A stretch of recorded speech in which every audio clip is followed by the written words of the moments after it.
दोस्तों, क्या आपने कभी ध्यान दिया है? कुछ घरों में जैसे सुख, शांति और बरकत कभी खत्म ही नहीं होती, और कुछ घरों में चाहे कितना भी पैसा आ जाए, मन की शांति कभी नहीं मिलती। आज मैं आपको एक ऐसा रहस्य बताने जा रहा हूं जो हमारी दादी नानी जानती थी, पर हम आधुनिक होते होते भूल गए। क्या आपके घर में भी कोई हर शाम द्वार पर दीपक जलाता है, या आपने किसी घर में संध्या होते ही दिया जलते देखा है? तो आज का वीडियो मिस मत कीजिए, क्योंकि संध्या के समय जलाया गया एक छोटा सा दीपक पूरा भाग्य बदलने की ताकत रखता है। शुरुआत होती है द्वार पर दीपक से और बदल जाता है पूरा जीवन। दोस्तों, आज की यह वीडियो बहुत ही महत्वपूर्ण है, क्योंकि इसमें वह रहस्य है जिनसे आज तक आप अनजान थे। तो चलिए शुरू करते हैं आज की यह स्पेशल वीडियो। नारद मुनि आकाश मार्ग से चलते हुए नारायण नारायण का जप करते हुए बैकुंठ पहुंचे। उनके मन में जिज्ञासा थी और हृदय में श्रद्धा। जैसे ही वे बैकुंठ के द्वार पर पहुंचे, दिव्य प्रकाश की लहरें बहने लगी। जय विजय ने उन्हें भीतर जाने दिया और नारद प्रसन्न मन से आगे बढ़े। शेषनाग पर भगवान विष्णु विश्राम कर रहे थे और माता लक्ष्मी उनके चरणों की सेवा कर रही थी। नारद को देखते ही भगवान विष्णु मुस्कुराए। आओ देवर्षि, तुम्हारी आंखों में प्रश्न की चमक दिखाई दे रही है। नारद ने दोनों को प्रणाम किया और बोले, हे प्रभु, हे माथे, आज मैं एक अत्यंत महत्वपूर्ण प्रश्न लेकर आया हूं। पृथ्वी लोक के भ्रमण के दौरान मैंने देखा कि कुछ स्त्रियां संध्या के समय घर के द्वार पर दीपक जलाती हैं। मुझ में यह जिज्ञासा जागी कि इस कार्य से उन्हें क्या फल प्राप्त होता है। यह दीपक जलाने का ऐसा कौन सा रहस्य है जो केवल स्त्रियां इतना प्रेम से और समर्पण के साथ करती हैं? भगवान विष्णु ने शांत स्वर में कहा, नारद, बहुत सुंदर प्रश्न, क्योंकि यह वह रहस्य है जिसकी जानकारी से स्त्री का तेज, घर की शांति और परिवार का सौभाग्य तीनों जुड़ा हुआ है। माता लक्ष्मी ने मधुर मुस्कान के साथ कहा, देवर्षि, संध्या दीप केवल रोशनी नहीं है, यह उस घर के लिए मेरे आगमन का संदेश है। नारद आश्चर्य सहित बोले, हे माथे, कृपया विस्तार से बताइए। माता लक्ष्मी कोमल पर गंभीर वाणी में कहने लगी, हे नारद, जब स्त्री संध्या के समय द्वार पर दीपक जलाती है तो वह केवल ज्योति नहीं जलाती, वह अपने घर की रक्षा, शांति और समृद्धि का द्वार खोल देती है। उस दीपक की लौ में 3 शक्तियां जन्म लेती हैं, रक्षा, सौभाग्य और कृपा। नारद और उत्सुक हो गए। हे माथे, कृपा करके करके इन 3 शक्तियों का रहस्य बताइए। स्त्री को इससे क्या पुण्य प्राप्त होता है? माता लक्ष्मी ने दिव्य स्वर में कहा, हे नारद, आज मैं तुम्हें एक महत्वपूर्ण कथा सुनाती हूं जो संध्या दीपक जलाने से जुड़ा हुआ है। बहुत समय पहले एक नगर में धवलपुर नाम का राज्य था। यह राज्य पहले धन धान्य से परिपूर्ण था। व्यापार फलते फूलते थे। खेतों में सदा हरियाली रहती थी और लोगों के घरों में खुशियों की गूंज थी। पर धीरे धीरे समय बदला और धवलपुर पर बुरा समय आ गया। व्यापारी घाटे में रहे, खेत सूख गए, पशु बीमार पड़ने लगे और लोगों के घरों में कलह बढ़ने लगी। मनोबल टूट चुका था। धन हो या नहीं, पर घरों में शांति नाम की कोई चीज नहीं थी। उसी नगर में देवराज नाम का एक व्यक्ति रहता था। उसका परिवार पहले बहुत सुखी था, पर अब हालात बिगड़ चुके थे। व्यापार बंद, कर्ज बढ़ता जा रहा था, पति रोज झगड़ते थे, बच्चे डरे सहमे रहते थे और घर में अजीब सी भारी ऊर्जा महसूस होती थी, जैसे कोई छाया घर में बैठ गई हो। एक शाम देवराज बैठकर सिर पकड़कर रो रहा था। उसकी पत्नी अनन्या भी बहुत दुखी थी, परंतु वह रोने के बजाय भगवान में आस्था रखती थी। इसलिए प्रतिदिन घर की सफाई करती, पूजा करती, पर अंदर से टूटी हुई थी। देवराज कहता, हम सब कर चुके, फिर भी किस्मत नहीं बदल रही। लगता है हमारा भाग्य ही खराब है। अनन्या धीमे स्वर में बोली, भाग्य नहीं बदलता, आचरण बदला जाता है। भाग्य वही बदलते हैं जो हार कर रुकते नहीं। देवराज ने कड़वाहट से कहा, और अब क्या नया कर लूं? अनन्या चुप हो गई। उसी रात जब दोनों भोजन करने बैठे ही थे, दरवाजे पर दस्तक हुई। देखा तो एक बहुत वृद्ध महिला पर आंखों में दिव्य चमक, चेहरा शांत पवित्र और आवाज मां जैसी कोमल। उन्होंने कहा, बेटी, क्या मुझे थोड़ी देर विश्राम मिल सकता है? अनन्या ने तुरंत सम्मान से उन्हें अंदर बुलाया, पानी दिया, आसन दिया। वृद्धा ने घर को ध्यान से देखा और कहा, घर में सब कुछ है, पर शांति नहीं, और जहां शांति नहीं वहां लक्ष्मी नहीं। देवराज चौंका। अनन्या भी आश्चर्य में थी। वृद्धा मुस्कुराई, मुझे बस एक ही प्रश्न का उत्तर दो, संध्या के समय यहां दीपक जलता है क्या? अनन्या चुप हो गई। देवराज बोला, आजकल समय कहां और मन कहां? वृद्धा के शब्द गंभीर हो गए। जब सूर्य डूबता है तभी घर की आत्मा जागती है। संध्या दीपक केवल रोशनी नहीं, प्रकाश और अंधकार के बीच घर की रक्षा का कवच है। देवराज और अनन्या ध्यान से सुन रहे थे। वृद्धा ने आगे कहा, जहां संध्या दीप नहीं जलता वहां नकारात्मक ऊर्जा घर में प्रवेश कर लेती है, पर जहां संध्या दीप जलता है वहां अंधकार, अशांति, भय और दरिद्रता कदम भी नहीं रख पाती। अनन्या के चेहरे पर हल्का विश्वास आया, पर देवराज बोला, दीपक जलाने मात्र से किस्मत नहीं बदलती। वृद्धा मुस्कुराई, बेटा, दीपक जलाने से किस्मत नहीं बदलती, दीपक जलाने से ऊर्जा बदलती है। ऊर्जा बदलती है तो वातावरण बदलता है, वातावरण बदलता है तो विचार बदलते हैं, विचार बदलते हैं तो कर्म बदलते हैं, और कर्म बदलते हैं तो भाग्य बदल जाता है। उसके शब्दों ने पूरे घर में जैसे बिजली दौड़ा दी। वृद्धा जाने लगी, जाते जाते बोली, कल से संध्या दीप जलाओ, फिर देखो इस घर का भाग्य कैसे बदलता है। अगले दिन संध्या के समय अनन्या ने घर साफ किया, फूल सजाया, दरवाजे पर थोड़ा सा चावल और हल्दी रखी और दीपक जलाया। लेकिन पहली बार लंबे समय बाद उस दीपक की लौ बिना हिले स्थिर खड़ी थी। उन दोनों ने उस लौ को शांत और स्थिर देखा और आश्चर्य हुआ कि उस दिन बिना किसी बहस के पूरी रात गुजर गई। अगले शुक्रवार व्यापार से पुराने ग्राहक का फोन आया। अगले सप्ताह बकाया आरण अचानक मिल गया। अगले ही महीने बच्चों की पढ़ाई और घर के खर्च व्यवस्थित हो गए। धीरे धीरे पैसे आने लगे, फिर व्यापार खुल गया, फिर काम बढ़ने लगा। अनन्या ने कहा, मैंने कुछ नहीं बदला, पर दीपक ने सब बदल दिया। देवराज बोला, दीपक ने नहीं, हमारी ऊर्जा और सोच बदल दी। कुछ महीनों बाद घर साफ सुथरा रहने लगा, परिवार फिर से हंसने लगा। गलती होने पर गुस्सा नहीं, माफी और समझ, व्यापार सुरक्षित, कर्ज चुक गया, बच्चे खुश, बुजुर्ग प्रसन्न। सबसे महत्वपूर्ण बात, घर में फिर से माता लक्ष्मी का वास दिखाई देने लगा। देवराज बोला, अब समझ आया कि सुख और समृद्धि बाहर से नहीं आती, शांति से आती है, और शांति प्रकाश से आती है। अनन्या मुस्कुराई, बस दीपक को जलाना मत छोड़ना। कुछ महीनों बाद वही वृद्धा फिर से घर के पास दिखाई दी। देवराज और अनन्या उन्हें देखते ही दौड़े, प्रणाम किया और बोले, मां, आपका आशीर्वाद ही था जिसने हमारा जीवन बदल दिया। बताइए, हम आपका क्या प्रतिदान करें? वृद्धा ने कहा, प्रतिदान? हाँ, एक इच्छा है मेरी, कभी संध्या दीप जलाना मत छोड़ना, कभी घर में क्रोध की अग्नि मत जलाना, कभी भोजन का अनादर मत करना, और कभी किसी स्त्री का अपमान मत होने देना। उनके स्वर में अद्भुत प्रकाश था, जैसे स्वर्गीय झंकार। फिर उन्होंने अपना वास्तविक रूप प्रकट किया। वह स्वयं माता लक्ष्मी थी। उनके चरणों पर देवराज और अनन्या गिर पड़े। आंखों से आंसू रुक नहीं रहे थे। माता ने आशीर्वाद देकर कहा, मैं उसी घर में रहती हूं जहां दीपक जले, द्वार साफ हो और प्रेम तथा सम्मान का वास हो। संध्या दीप जलाना, मुझे बुलाना नहीं, मेरा स्वागत करना है। इतना कहकर माता अंतर्ध्य हो गई। उस दिन के बाद धवलपुर नगर में हर घर संध्या के समय दीपक जलाने लगा। दुकानें, बाजार और घर सब चमक उठे। पिछला संकट मिट गया और नगर पहले से भी अधिक समृद्ध हो गया। लोगों ने समझ लिया, संध्या दीपक सुख को नहीं बुलाता, सुख को रोककर घर में स्थिर कर देता है। जहां संध्या के समय दीपक जलता है वहां अंधकार दूर होता है, कलह शांत होता है, आरण खत्म होता है, रोग भागते हैं, भाग्य खुलता है और माता लक्ष्मी स्वयं निवास करती हैं। माता लक्ष्मी अपनी वाणी को विराम देती हुई थोड़ा रुकी। नारद प्रसन्न मन से बोले, हे माथे, आज आपके श्री मुख से यह कथा सुनकर मैं धन्य हो गया हूं। क्या इस संध्या दीपक के और कोई लाभ है? माता लक्ष्मी ने कहा, हां नारद, इसके अन्य अनेकों लाभ हैं। जैसे संध्या का दीपक घर के चारों ओर एक दिव्य सुरक्षा वृत्त बना देता है। अशुभ शक्तियां, दुष्ट दृष्टि और नकारात्मक शक्ति उस दीपक की अग्नि से दूर चली जाती हैं। दूसरा, सौभाग्य का पुण्य, जहां संध्या दीप जलता है वहां मैं स्वयं आकर्षित होती हूं, क्योंकि दीपक उस घर से संदेश भेजता है, हम जागृत हैं, पवित्र हैं, स्वागत है। तीसरा, कृपा का पुण्य मिलता है। संध्या दीपक जलाने वाली स्त्री अपने परिवार के लिए मार्ग प्रशस्त करती है। उसके द्वारा जलाया गया दीप पति के लिए प्रगति का मार्ग, संतान के लिए सफलता का मार्ग और घर के लिए स्थिर धन का मार्ग खोल देता है। नारद ने आश्चर्य से पूछा, हे माथे, क्या केवल दीपक जलाने से इतना बड़ा फल मिल सकता है? माता लक्ष्मी मुस्कुराई, हाँ नारद, क्योंकि दीपक जलाना मात्र कर्म नहीं, यह एक संकल्प है।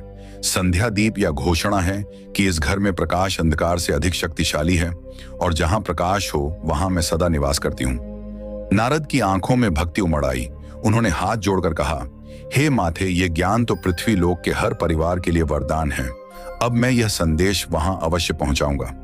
भगवान विष्णु ने कहा, जाओ नारद, और मनुष्यों को समझाओ कि समृद्धि बाहरी वस्तुओं से नहीं, घर की रोशनी, प्रेम और पवित्रता से आती है। माता लक्ष्मी ने आशीर्वाद देते हुए कहा, जो स्त्री संध्या के समय दीपक जलाती है वह अपने घर को केवल रोशन नहीं करती बल्कि अपने परिवार के भाग्य, शांति और सौभाग्य को स्थिर कर देती है। यह दीपक नहीं, उसके आशीर्वाद का प्रकाश होता है। नारद मुनि मुस्कुराए और प्रसन्न मन से बोले, हे प्रभु, क्या इस संध्या दीपक जलाने के कोई नियम या विशेष बात है जिसे ध्यान में रखना चाहिए, जिससे उनको इस संध्या दीपक का अधिक लाभ मिल सके?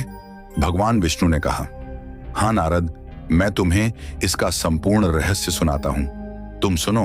भगवान विष्णु बोले, पुराणों में लिखा है कि संध्या के समय मिट्टी का दीपक सर्वश्रेष्ठ फल देता है, क्योंकि मिट्टी का दीपक पृथ्वी तत्व से बना होता है और उसकी अग्नि देवताओं को अत्यंत प्रिय होती है, और दीपक के लिए सबसे उत्तम फलदायी है। घी का दीपक, देवी भागवत पुराण और पद्म पुराण में कहा गया है, घृत दीप लक्ष्मी प्रिय, अर्थ घी का दीपक लक्ष्मी को अत्यंत प्रिय है। घी का दीपक जलाने से घर में सकारात्मक ऊर्जा बढ़ती है, पितरों को शांति मिलती है, धन का स्थिर प्रवाह बना रहता है, देवी लक्ष्मी शीघ्र प्रसन्न होती हैं। घी का दीपक सर्वश्रेष्ठ है, पर यदि किसी कारण घी उपलब्ध ना हो, तिल के तेल का दीपक पाप, दोष और नकारात्मक ऊर्जा नष्ट करता है। गरुड़ पुराण में लिखा है, तिल का तेल नरक, पाप और नकारात्मक शक्ति को दूर करने वाला होता है। तिल का दीपक ग्रह दोष शांत करता है, नकारात्मक शक्तियों को दूर रखता है, घर का आध्यात्मिक वातावरण शुद्ध करता है। विशेषकर शनिवार और अमावस्या को तिल के तेल का दीपक श्रेष्ठ है। इसके अलावा सरसों के तेल का दीपक सुरक्षा का दीप है। सरसों का दीपक नजर दोष हटाता है, रोग शोक दूर करता है, परिवार की रक्षा, ऊर्जा को मजबूत करता है। ग्रामीण परंपराओं और तांत्रिक शास्त्रों में इसे रक्षण दीप कहा गया है। नारद ने पूछा, हे प्रभु, क्या इसके लिए कोई खास दिशा निर्धारित है? भगवान विष्णु ने कहा, हाँ नारद, घर के मुख्य द्वार पर दीपक पूर्व या उत्तर दिशा में रखना चाहिए। यह दिशा देवताओं की दिशा है। अगर द्वार पूर्व की ओर है तो दीपक दाहिनी ओर, अगर द्वार उत्तर की ओर है तो दीपक बाईं ओर। पुराणों में कहा गया है कि पूर्व और उत्तर दिशा में दीपक रखने से लक्ष्मी का प्रवेश पथ खुलता है। पूजा घर में दीपक पूर्व या उत्तर पूर्व ईशान कोण में रखना चाहिए। ईशान कोण देवताओं का स्थान है। यहां रखा दीपक घर की सभी नकारात्मक ऊर्जा नष्ट करता है। रसोई में दीपक आग्नेय कोण, यह अग्निदेव की दिशा है। यहां जला दीपक अन्न और भंडार को सुरक्षित रखता है। दीपक में दिशा अनुसार लौ का रहस्य भी है, नारद, जो शुभ अशुभ लाभ आदि के बारे में बताते हैं। पुराणों में लिखा है, दीपक की लौ उत्तर दिशा की ओर हो तो धन वृद्धि होती है, पूर्व दिशा की ओर लौ हो तो ज्ञान और शांति बढ़ती है, दक्षिण दिशा की ओर लौ नहीं रखनी चाहिए, इससे पितृदोष और कष्ट बढ़ते हैं, पश्चिम की ओर लौ कम प्रभावी मानी गई है। भगवान विष्णु ने आगे कहा, हे नारद, दीपक को रखने का भी कुछ विशेष नियम है। पहला, दीपक को जमीन पर नहीं रखें, एक छोटे चौकी या प्लेट पर रखें। दूसरा, दीपक के आसपास हल्दी कुमकुम से स्वस्तिक बनाएं। तीसरा, दीपक के साथ जल, फूल या थोड़ी सी चावल की ढेरी रखें। चौथा, दीपक जलाते समय ओम दीप ज्योति नमः या ओम लक्ष्मीय नमः बोले। हे माते, सबसे शुभ संयोजन मिट्टी का दीपक गाय के घी, तुलसी के पास और मुख्य द्वार पर हो। लक्ष्मी का सबसे प्रिय दीपक इतना शुभ कि इसे धन दीपक भी कहा गया है। संध्या के समय द्वार पर दीपक जलाने से क्या होता है? इसके और लाभ कुछ इस प्रकार हैं। नारद, ध्यान से सुनो। जब सूर्य अस्त होने लगता है तब प्रकृति में एक बहुत बड़ा ऊर्जा परिवर्तन होता है। दिन की ऊर्जा समाप्त होने लगती है और रात की ऊर्जा फैलने लगती है। शास्त्र कहते हैं कि यही समय नकारात्मक शक्तियों और अशुभ तरंगों का सबसे सक्रिय समय होता है। ऐसे में द्वार पर जलाया गया दीपक प्रमुख काम करता है। पहला, घर की रक्षा, ऊर्जा सक्रिय हो जाती है। दीपक का प्रकाश घर के आसपास एक सुरक्षात्मक आभा मंडल बना देता है। यह प्रकाश नकारात्मक नहीं करती। दूसरा, माता लक्ष्मी को सबसे प्रिय समय और प्रिय स्थान शास्त्रों में लिखा है कि संध्या के समय माता लक्ष्मी पृथ्वी लोक पर भ्रमण करती हैं। द्वार पर जलाया गया दीपक उनके लिए स्वागत का संकेत, पवित्रता का संकेत और समृद्धि का आमंत्रण माना जाता है। दीपक देखकर कहा जाता है माता लक्ष्मी घर में सहजता से प्रवेश करती हैं। तीसरा, धन, सौभाग्य और शुभता का आह्वान। दीपक का प्रकाश सत्व गुण को बढ़ाता है। सत्य वह ऊर्जा है जो सौभाग्य, शांति, समझदारी और स्थायी धन को आकर्षित करती है। दीपक जलाने से मन की चिंता शांत होती है, घर का वातावरण सौम्य होता है, कलह, तनाव और उदासी दूर होती है, घर में सौभाग्य और सकारात्मकता बढ़ती है। इसीलिए हर पुराण में संध्या दीपक का विशेष महत्व बताया गया है। चौथा, पितरों का आशीर्वाद मिलता है। संध्या का समय पितृ ऊर्जा के जागृत होने का समय है। द्वार का दीपक उनके लिए मार्ग प्रकाश बनता है और पितरों का आशीर्वाद घर की सुख समृद्धि को बढ़ाता है। पांचवा, घर में वास्तु दोष शांत होता है। वास्तु शास्त्र के अनुसार घर के द्वार पर दीपक जलाने से राहु दोष, ग्रहों की अशुभ तरंगे और प्रवेश द्वार का नकारात्मक दोष सब शांत हो जाते हैं। नारद ने हाथ जोड़कर अत्यंत विनम्रता से पूछा, हे प्रभु, मैं एक बात समझ नहीं पा रहा हूं, क्या सच में एक छोटा सा दिया इतना सब कुछ कर सकता है? क्यों दीपक के पास इतनी अद्भुत शक्ति होती है? कैसे उसकी लौ घर की रक्षा, सौभाग्य और लक्ष्मी का स्वागत कर सकती है? कृपया इसका रहस्य विस्तार से बताइए। भगवान विष्णु मुस्कुराए। उनकी मुस्कान ऐसी थी जैसे महासागर में लहरें शांति से उठकर किनारे को सहलाती हों। फिर उन्होंने अपनी दिव्य वाणी में कहना प्रारंभ किया, नारद, दीपक छोटा दिखता है, पर इसका प्रकाश साधारण नहीं। पूरी सृष्टि अग्नि से प्रारंभ होती है और अग्नि से ही सुरक्षित भी रहती है। जब घर में दिया जलता है तो अग्नि का वह छोटा सा रूप प्रकाश बनकर अंधकार पर विजय प्राप्त करता है।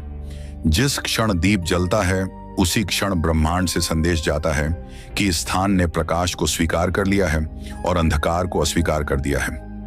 यह घोषणा सूक्ष्म लोगों तक पहुंचती है। अंधकार का अर्थ न केवल रात है, बल्कि दुख, भय, दरिद्रता, कलह और नकारात्मक ऊर्जा भी अंधकारी है। जब दीपक जलता है तो उसकी लौ केवल कमरे को नहीं, बल्कि मन को भी रोशन करती है, वातावरण को भी शुद्ध करती है और घर के चारों ओर एक दिव्य कवच बना देती है।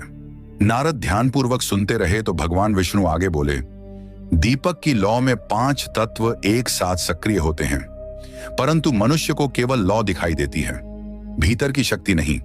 जब स्त्री संध्या को दीप जलाती है तो उसका स्पर्श, उसकी श्रद्धा, उसकी प्रार्थना और उसका मातृत्व उस अग्नि में समाहित हो जाता है। इस कारण वह दीपक साधारण अग्नि नहीं रहता, वह कामना शक्ति, संरक्षण शक्ति और आशीर्वाद शक्ति में परिवर्तित हो जाता है। वह लौ दैवी जगत तक संदेश भेजती है कि यह घर धर्म पर चल रहा है, जागृत है और रक्षा तथा समृद्धि का अधिकारी है। देवताओं के लोक में प्रकाश ही पहचान है। जहां प्रकाश है वहां सद्गति, जहां अंधकार है वहां बाधा।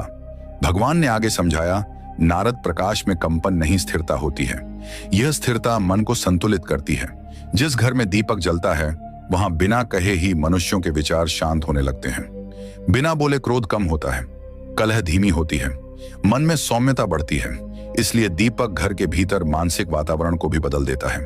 और जहां सौम्यता होती है वहां लक्ष्मी टिकती है। यह अग्नि का शाश्वत नियम है। अग्नि पवित्र करती है, अग्नि सुरक्षा देती है और अग्नि समृद्धि को स्थिर करती है। इसीलिए संध्या के दीपक को मेरा और लक्ष्मी का स्वागत कहा जाता है।